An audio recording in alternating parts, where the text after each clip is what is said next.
Hi, I'm Rhys Lawton, and this is Mainstream Media, watching the mainstream news so you don't have to.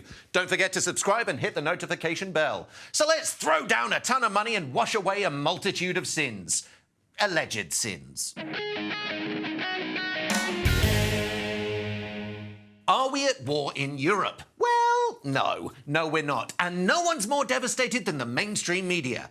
It was imminent, wasn't it? Virtually certain. Nearly there. Could happen this week. 48 hours, maybe 24. Just a few more. Russia says it's pulling back some of its troops from the Ukrainian border, releasing pictures of what it says are the end of some military drills there. How disappointing.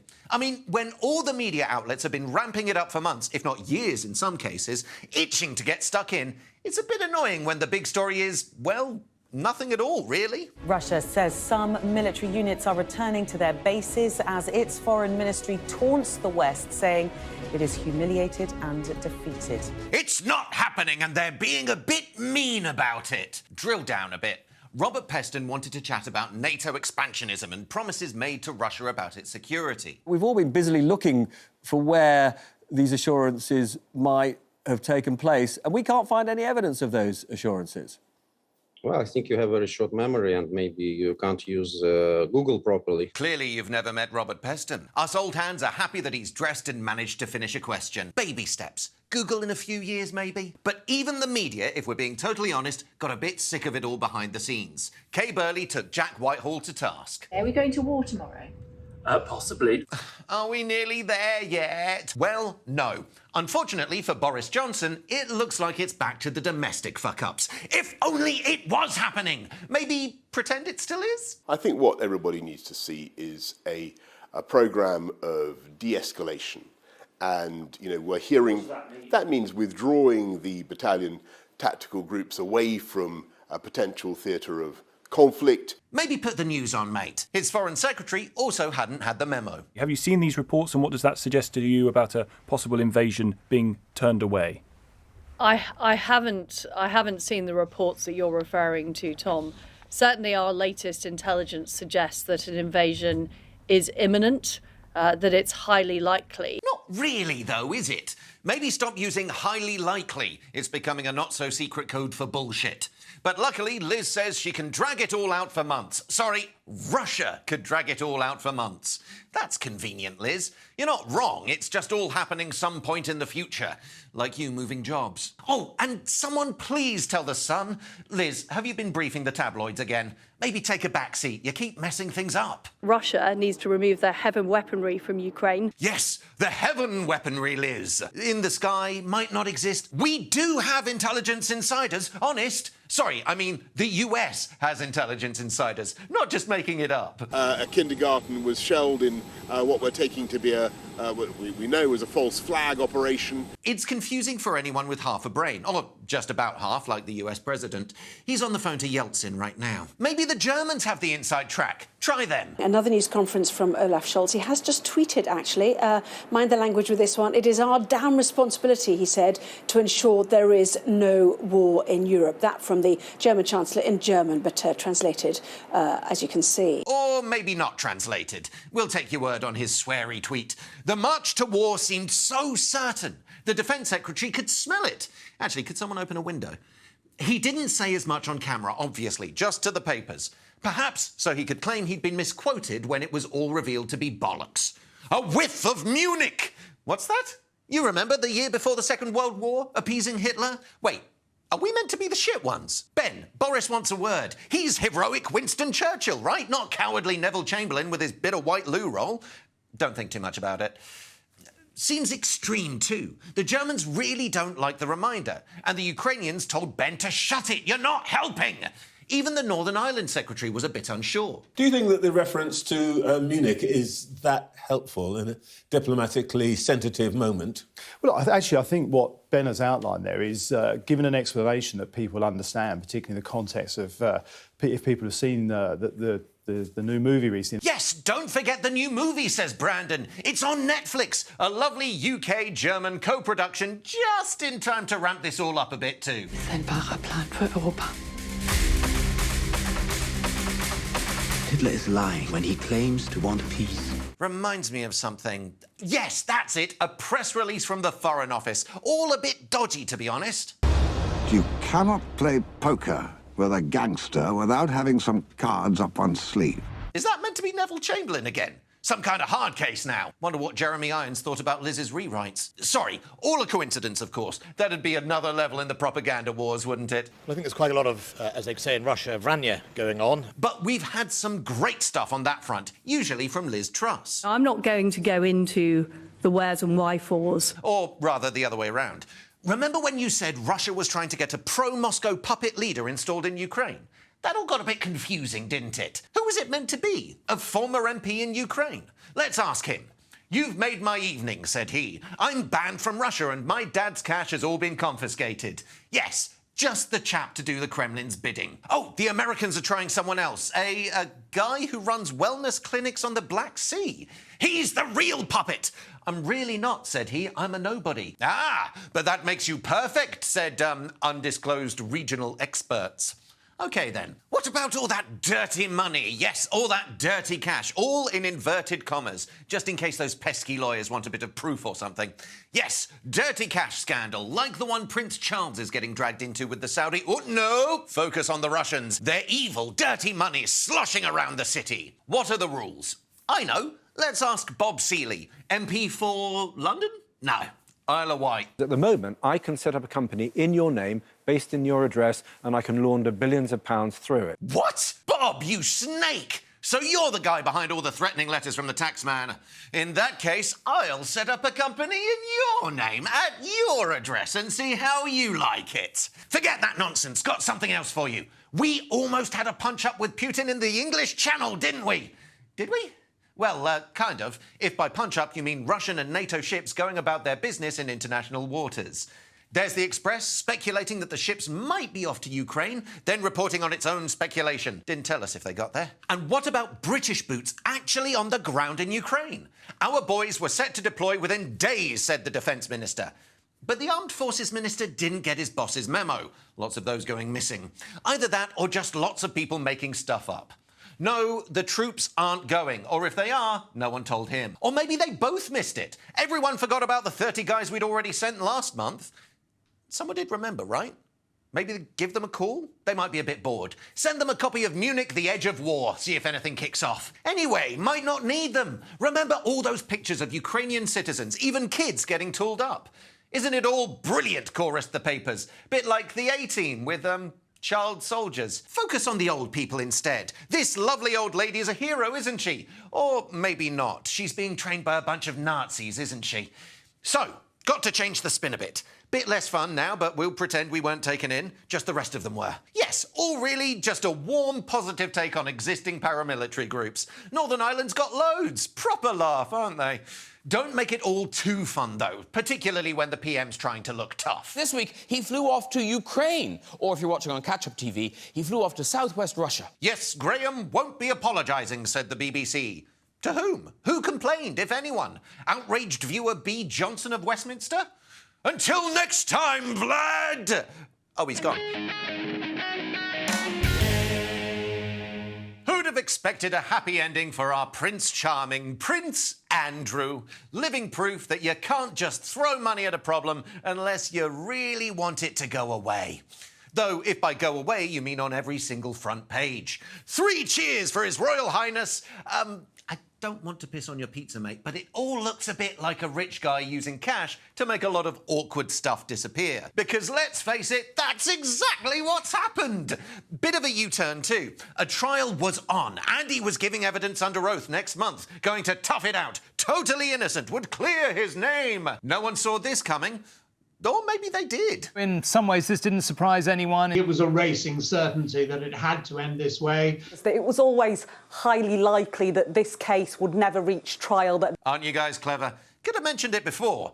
And there it is again, the catch-all phrase that seems to cover any story and any likelihood. From total bullshit to, duh, we know. Yes, an out-of-court settlement for Andy with Virginia Giuffre, the woman who was accusing him of sex assault and battery. There's been no admission by the Prince of any liability. He has always denied the allegations. Look how excited he looks. Andy's off the hook, chaps. Go back to the relentless fawning. Prince Andrew there, having left a ton of money on the table, leaves the room without a stain on his character, although something rather suspicious on his trousers. There they are on the left in happier times. The other person you might not recognise, it's convicted sex trafficker Ghislaine Maxwell. Can't imagine how she got in the pick. Andy was out of options, unless you count actually winning the case. Don't be silly.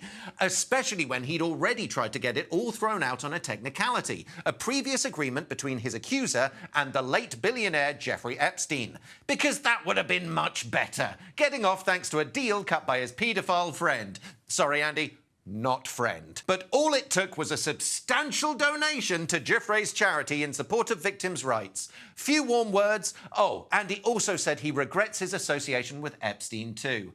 Bloody hell, I bet he does. Finally, some decent press. Here's one for you, Your Highness. Philanthropist Duke raises awareness of sex trafficking?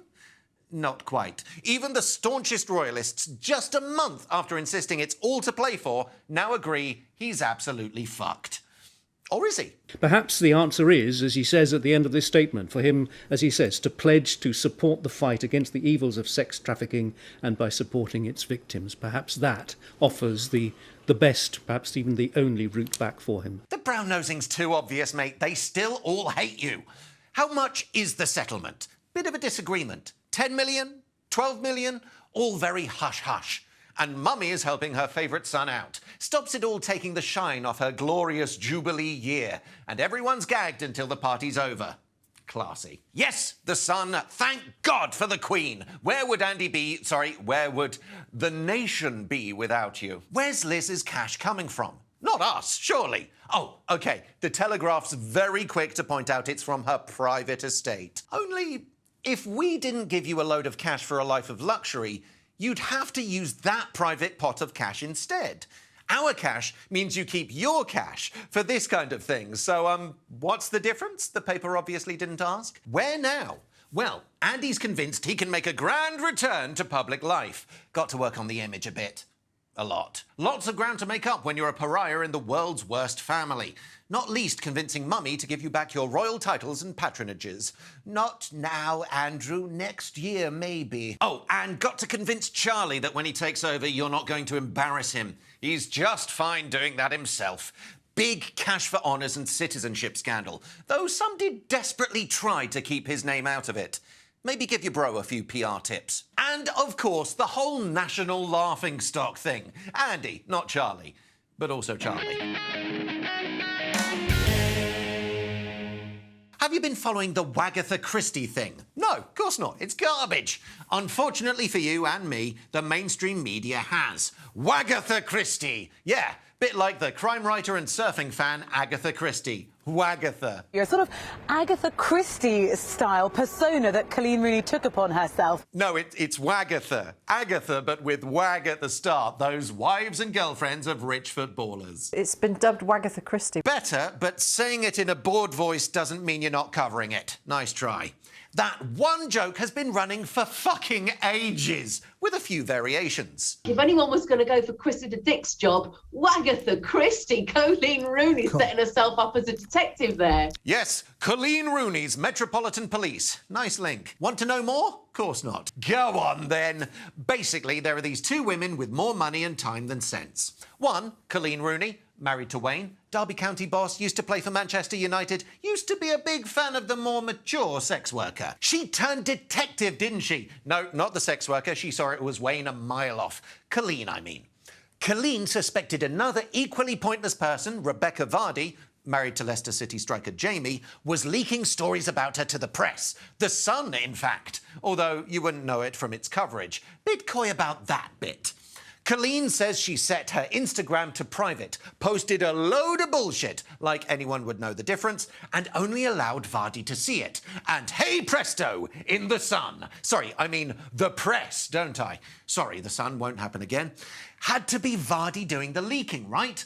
Well, no. Vardy's suing for libel, says it's not true. It is hard to believe that Colleen Rooney and Rebecca Vardy used to be friends. It's what you went to journo school for, isn't it? Real Watergate stuff. Anyway, everyone's covering it in explicit detail. There's the trashy ones, the papers I mean, not the wags. Lots of C words and B words flying around. Very rude. And here's the papers that should know better. Bit more detail. Apparently, some other messages are out there, hopefully with lots more B words and C words. Many on Vardy's agent's phone that went missing. It went overboard in the North Sea because of a large wave. Are we paying a licence fee for this? Maybe the oil guys will find it. Hope so. Can't wait. Anyway, should anyone care? No. Does anyone? Yes. Vardy's 1-0 up, isn't she? Sort of. Won a pre-trial thing about adding her former agent to the lawsuit. Gripping stuff. But the actual case only gets you so many pages, so the press uses it as an excuse to dig up other stuff about these no-marks. Mirror exclusive. Colleen, why I stayed with Wayne. Was it because he had loads of money? And from The Sun, Colleen says Wayne's cheating was unacceptable, wasn't it? And yet, you accepted it. What else? Wayne's got some naked paintings in his house? Is that news? No. Shall we run it? Yes. Oh, and there's an Amazon documentary out about Wayne. Let's make that headline news. Said GB News? Someone even more lightweight? No! Said Auntie Beeb. Hang on.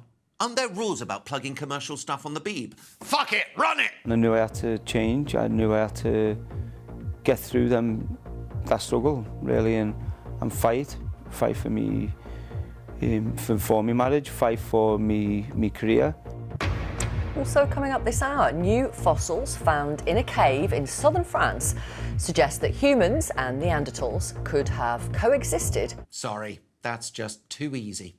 Poor Wayne! Are they taking the piss? Come back to the cave, mate. Got some lovely mammoth steaks for you. Bit long in the tooth, just the way you like 'em. Or maybe Auntie Beeb just isn't concentrating. It's been 20 years since Wayne Rooney took football by storm as a 16-year-old. That would have been a surprise. Sorry, get back to the wags. Yes, the case between cholera and thingy that we've already forgotten about continues, doesn't it?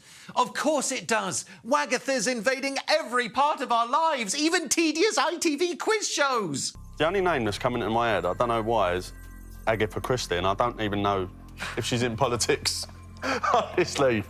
But I'm just going to go with that, I think. OK. Right, right. We're looking for the deputy leader of the Labour Party. A name's popped into your head. Yeah. A random name, Wagatha Christie. Yeah, I don't know why. You don't know what Wagatha Christie is? No. What she did? No. But you think maybe she might have She might have been on a diet. Let's see. Bless little Ben Shepherd. Finally gets to look more intelligent than the contestants.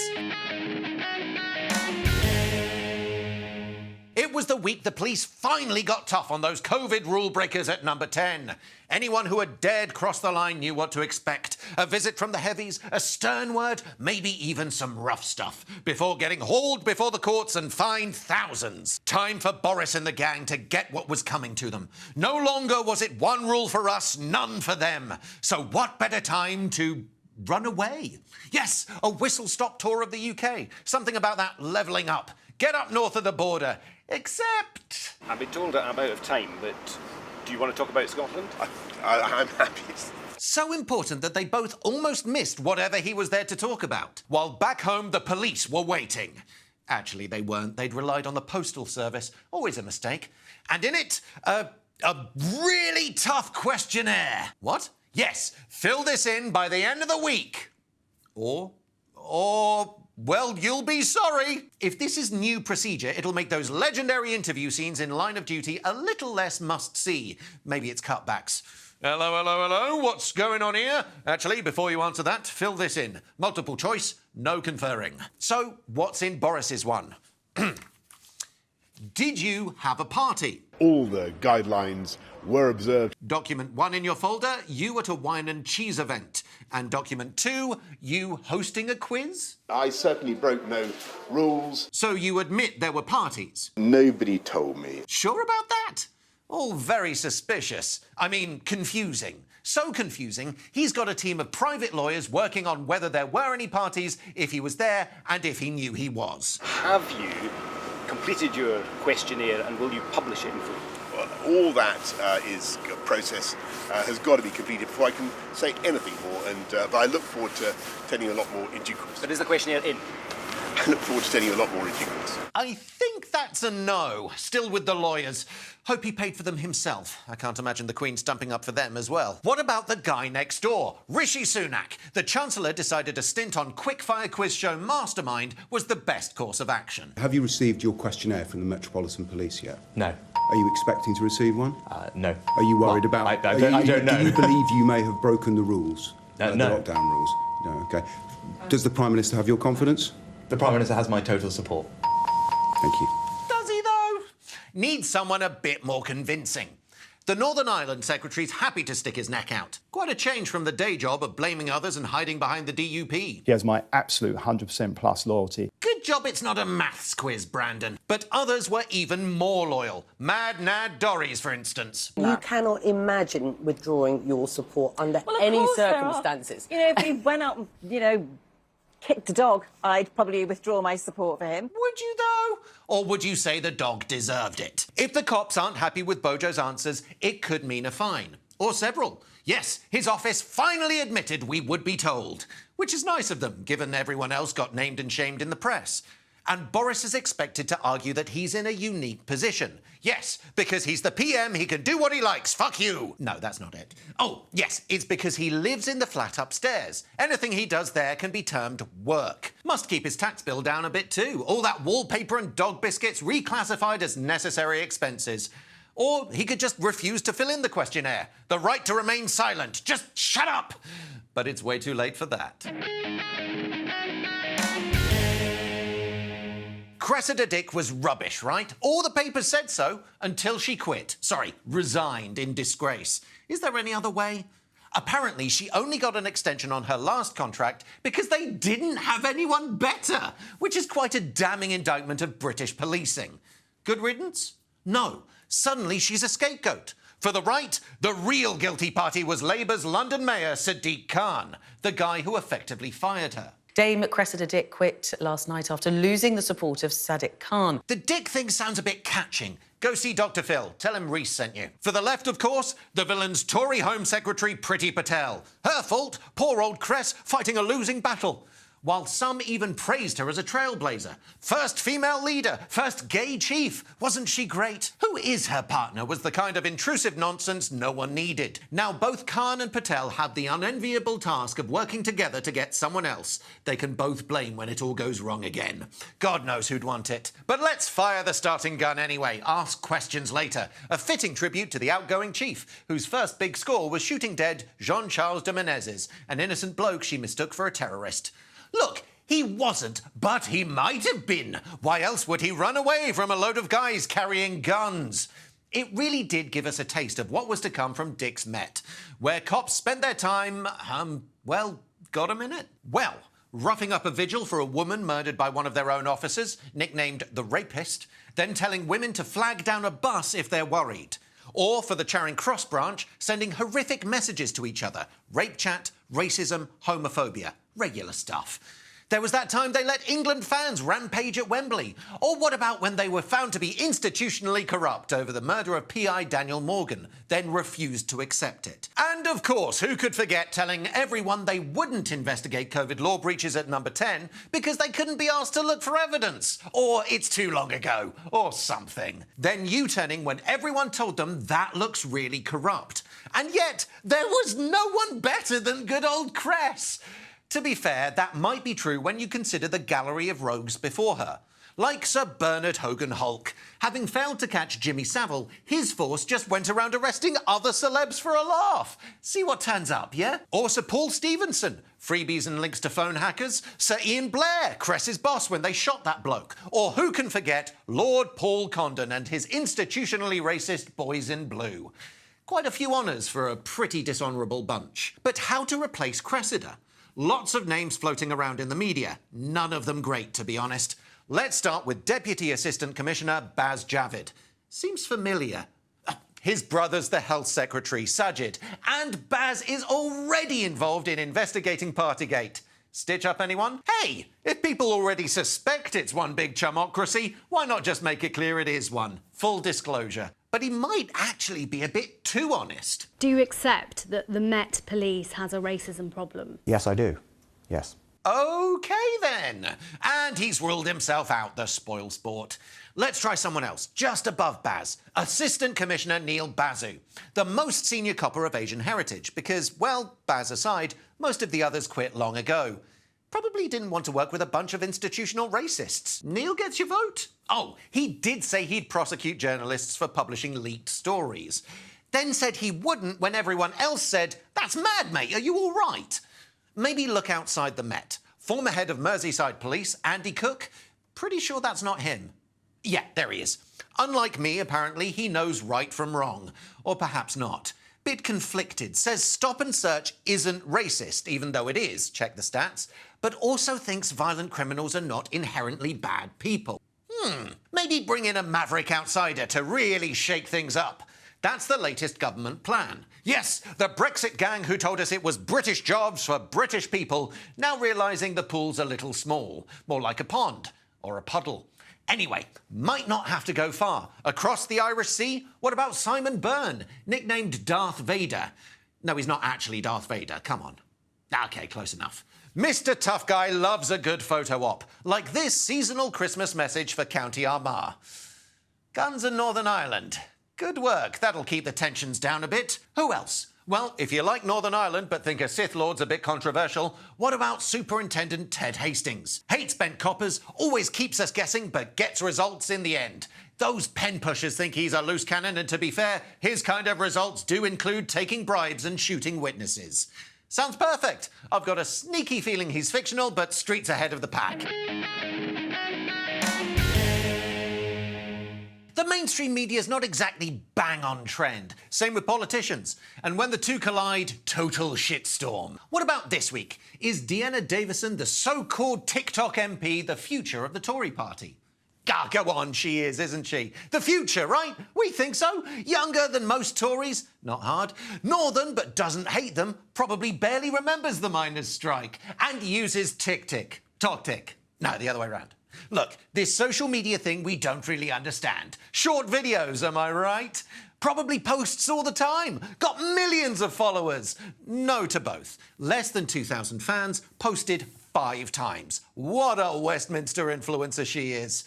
Perhaps we just want her to be. I mean, Labour MP Zara Sultana's got 250,000 followers, posted hundreds of times. But she's the wrong party, isn't she? It's almost like they decide the angle first, then look for the facts to fit, because let's face it, they do. But then there's those who seem to live their lives on social media, even the ones with supposedly important jobs, like Liz Truss. There she is, doing important business on a 1970s phone. There she is trying to look like the Queen, now looking like former PM Maggie Thatcher on a tank.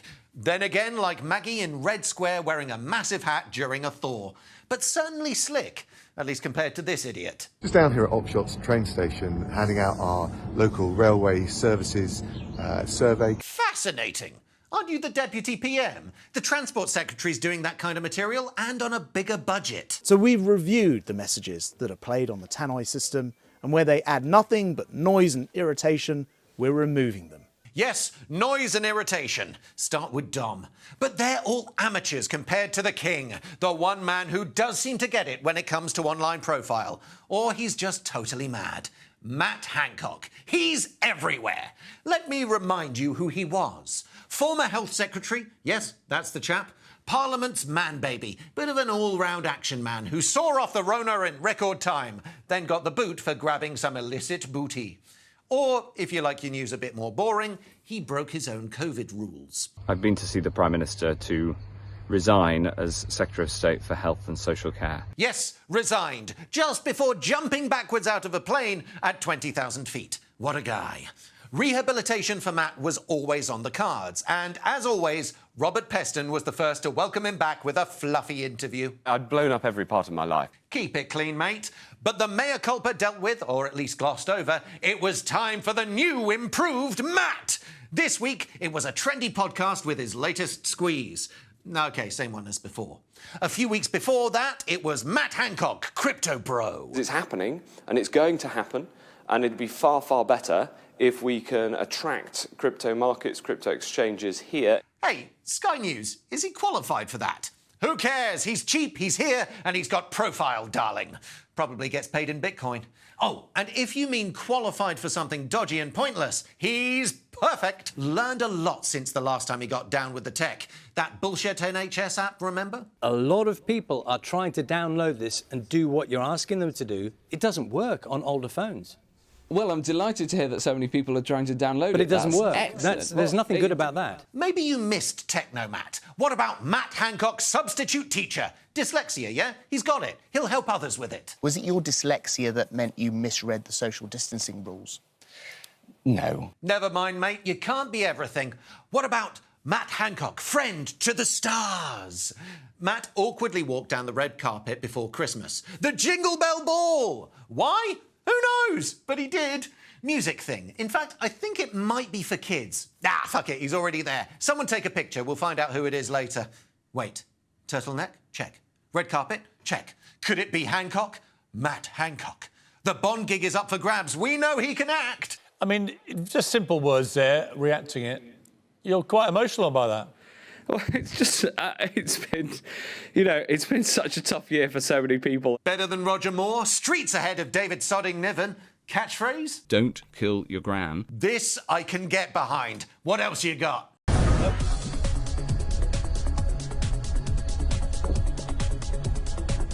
They don't call him the full package for nothing.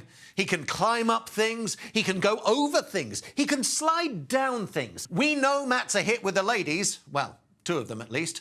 In fact, there's just one more test. You know, where Bond does the thing? Already ahead of you guys? How about this? Looks a bit cold, Matt. And members only. Quick, get out! The Telegraph printed so many topless pictures, I thought it was a free calendar. But here's a guy made for the social media generation. Get out there and get your vaccine. No messing about. Give the fans what they need. Get out. Remember COP26? Ah, you do. That big old climate change conference we had last year. Promised to clean up our act. Kind of. Yes, net zero emissions by the middle of the century. I apologise for the way this process has unfolded, and I'm deeply sorry. Our guy, Alok Sharma, even cried because it wasn't good enough. Don't worry, mate. You did your best. We were all behind you. But anyone with half a brain was asking, are you the Tories? The ones who hate the green crap? The ones who ditched it around a decade ago when bills started rising? No, must be another Tory party. Aren't we brilliant? COP26, look how green we are. The papers were all on side, even the climate change deniers. Sorry, skeptics. Hurrah for the green stuff. Got to act now. It's not just about having a win for Britain. It all really matters, doesn't it? Well, yes, it does. But fast forward to now, and the debate's taken a very odd turn. Bills going up again? Well, you could see that was going to happen before COP. Only just noticed. Still going to stay green? Not going to ditch the green crap again? Of course not, Rhys. We're going to go green. Of course we are. But why not do it by drilling for oil in the North Sea? Well, because that's mad, isn't it? How is that green? No, it's fine. The PM says so, doesn't he? At least he does in the Telegraph. Or it's Rishi Sunak for the Express readers, and the business secretary's taking the credit in the Mail. What's the thinking, if there is any? How are the cheerleaders justifying it? Well, Rhys, it's a stepping stone. Yes, it'll ease us into it. Stepping stone to net zero. Is it? Yes, even the EU says it's the way forward. Does it? I don't think it does. And even if it does, what happens when the oil runs out? Where do you step then? Are you still green? Sure, look, diesel cars bad, toxic waste bad, just North Sea oil good. OK, if you say so. So what's next? Well, let's go even greener by bringing back fracking. What the arse is this now? Yes, fracking's back, baby. 29 MPs plus Lord Frost, one for the hardcore Brexit fans, urging Boris to lift the ban in the Telegraph there. And the boss of a fracking firm is backing them up, telling the paper why it's great. Funny that. But it's madness to ignore it, says journo dinosaur Andrew Neil in the Mail. A man with, let's say, very dubious judgment if his short spell at GB News is anything to go on. But there's more! Another Brexiteer, Minister for Brexit Opportunities, let's pretend that's a real job, Jacob Rees-Mogg is on side too. Not just him. Loads of Tory MPs are worried about net zero, says The Times. Actually, many of the same ones who wrote to The Telegraph. And so worried they want to do the thing where you pump chemicals into the ground, crack the rocks, trigger earthquakes, and get loads of lovely dirty shale gas. Green? Don't think so. In fact, I'd stick my neck out and say it was the total opposite. So why the headlines? The key is this group of Tory MPs hassling the papers. Allow me to introduce the Net Zero Scrutiny Group. Worried about net zero? Sure. But not because they think it might not happen. Quite the reverse. Fuck the green stuff. It's mostly the same crowd as the COVID deniers. Sorry, the COVID skeptics in the COVID recovery group. Before that, over half were in the European Research Group. You know, the Brexit hardliners, hardman Steve Baker, universal credit fuck-up merchant Esther McVeigh, gay marriage-hating Andrew Bridgen. Lovely bunch. Did that thing with the name to make them sound cuddly, reasonable and outward-looking, rather than the crazy gang they are. So from the Net Zero Scrutiny Group, let's cut green taxes, ramp up fossil fuel production. This green agenda is just the preserve of the out-of-touch elites. Yep, same playbook as Brexit and lobbying for the dirty industries by the back door. No, it is. Watch this. Hey you, Net Zero Scrutiny guys, scrutinise this. What about taxing the oil giants posting billions in profits? That'll bring down bills and let us save the planet. What? No, can't do that, Rhys, you fool. They might be a bit cross. Or it might force them overseas where they can't sell us the oil anymore. Or something. These guys should be on the fringes with the COVID deniers and the, Brexiteers. At least they were until that bit went mainstream. But 20 or so MPs is quite a chunk when you've got a PM possibly facing a vote of no confidence. Got to keep them sweet. North Sea oil? Sure. Fracking? Knock yourselves out. Bit more worrying when it gets to the point where Nigel Farage is demanding a referendum on the green stuff. Oh, shit, he hasn't. I wonder what the Not Kicking Puppies group has to say about that.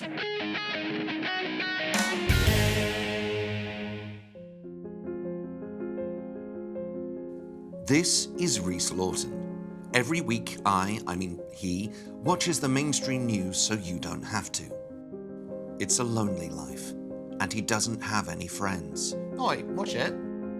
He has lots of friends and a very active social life. OK, where's this going? But it's still a tough gig. Now, for just £2 a month, you can really make a difference to someone like Rhys. Right, that's enough. Sorry about that, my subconscious can get a little bit needy. Either that, or it's all the corporate charity ads they stick on. Loads across the news channels and in the afternoon. Almost like they're deliberately targeting lonely old people at home with sick cats and three-legged donkeys. But that's corporate charity land for you. Professional organisations with well-paid staff, slick PR budgets and tax breaks for wealthy donors. They spend big, we donate bigger. They do lots of good work with all the cash, even if it all feels a bit big business. We all get how it works. The mainstream media doesn't, or at least pretends not to, depending on the day of the week.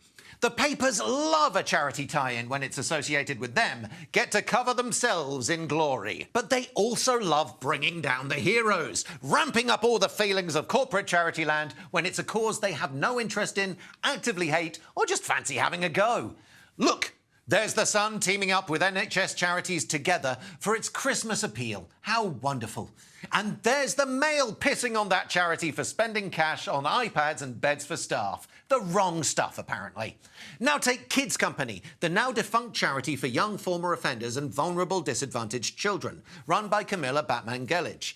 Oh, OK, and pretentious BBC knobhead Alan Yentop, but focus on Camilla. Darling of the left, villain of the right, got £42 million from central government for all the great work helping the kinds of people some of the papers would rather just didn't exist. When the charity collapsed in 2015, the vilification was truly extraordinary. Isn't Camilla awful, getting rich off our donations? Well, not ours, someone else's. Look at the scumbags she's dealing with. all dripping with the worst kind of racist, classist bile. For years, the episode was used by the right-wing rags as an example of why this kind of grassroots initiative can't be trusted, while Camilla herself said it was a smear campaign against then-PM David Cameron and his big society, naming Michael Gove and Dominic Cummings as enemy combatants. Her charity almost didn't collapse. A rescue package was on the cards, but for allegations of sexual abuse aired by the BBC's Newsnight. Allegations later dropped because they were total bullshit. Sorry, lack of evidence.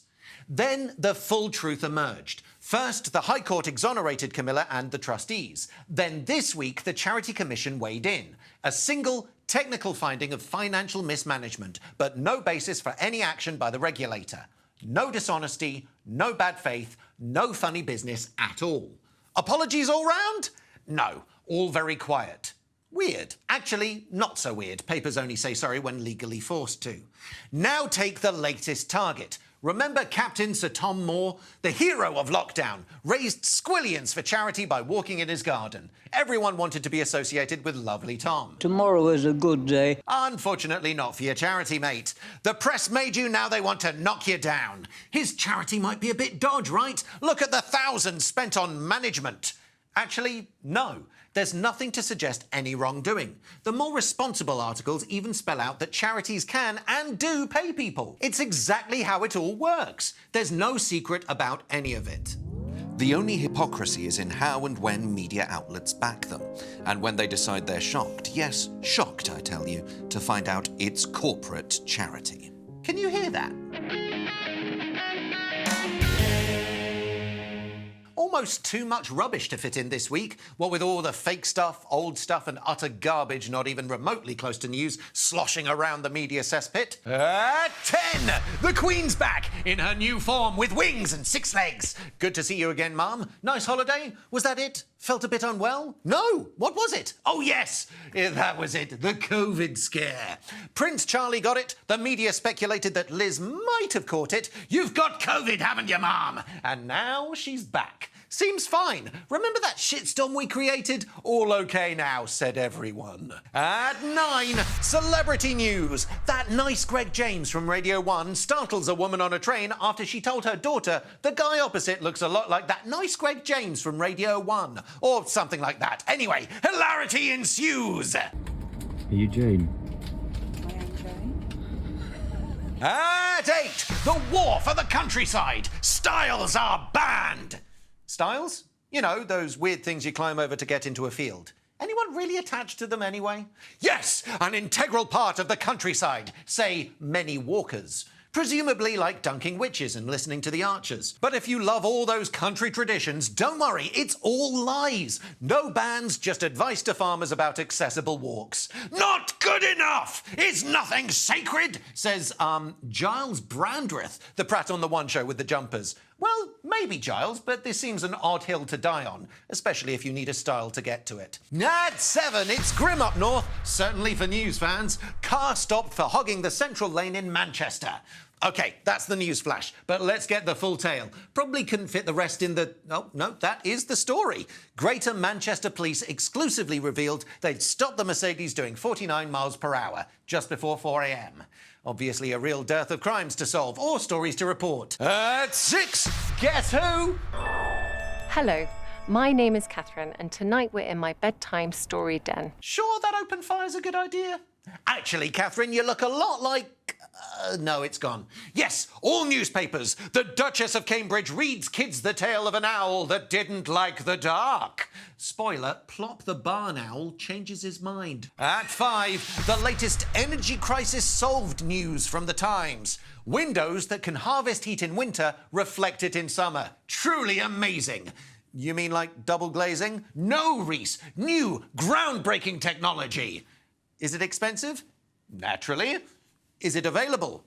No. Don't rip the windows out just yet. At 4, hula hoop news. No, not the giant plastic snake hips torture device. The snacks. Charlie Richards found a 5.5-inch hula hoop. 2 years old. Don't know how much he really knew about it. His dad Ian told him to eat it and get on with his life. No, in fact, checked the world record and found they'd broken it. I nearly fainted, he said. Ian plans to sell the snack and give the proceeds to charity. Very generous. Here's 10 pence to shut it, mate. Feel like I've spent too long on this already, but in case you're wondering what the previous record was, I'm not going to tell you, it's too dull. At 3, Prince Andrew news. Nope, not him giving her a ton of money to make the whole sex abuse accusations thing go away. That is news. I mean the other news. This week it's Andy didn't know how to make a cup of tea, says his former masseuse. Sure, she also said he was a total pest and kept making anal sex jokes, but I think we can all agree that tea is the headline. At 2, Jeremy Corbyn news. The former Labour leader's going to be deselected as an MP, says, The Telegraph. Is he? How? Well, he'd have to lose a vote among his local party, something that the paper says would be unlikely to happen. That's a no, then. Never mind, you'll get him one of these days. And at 1, it's February. We've all given up the Keep Fit resolutions, so let's have fitness lies to make us feel better. Lifting weights for just 3 seconds a day may help strengthen your muscles, say boffins. Why is this such a great workout, you eggheads? We don't know, they say. But who cares? Good news. Cancel the gym membership and let's all get ripped putting pint glasses to our lips. Oh, and I'm spent. Cheers. And now for my scream of the week. Some incisive analysis there from him too. It was great. Thanks, Ollie. Thank you. No, we are here. Are you putting your brew away? I'm sorry, just ignore me. We're on the BBC News Channel till 9 o'clock this morning, coming up in the next hour. The man behind this incredible image has won one of the most prestigious awards in photography. We will show you that image a little later, we promise you. That was just a tease. Yeah. That was just a good picture. It's all still to come on the BBC News Channel, but this is where we'll say goodbye to viewers on BBC One. We'll do a bit more professionally on the other side. So that's me, Rhys Lawton, and until next time, I will be watching the mainstream news so you don't have to. Don't forget to subscribe and hit the notification bell. Gotta run. Rebecca Vardy's just tweeted, and guess who's not happy about it? That's right, Prince Andrew.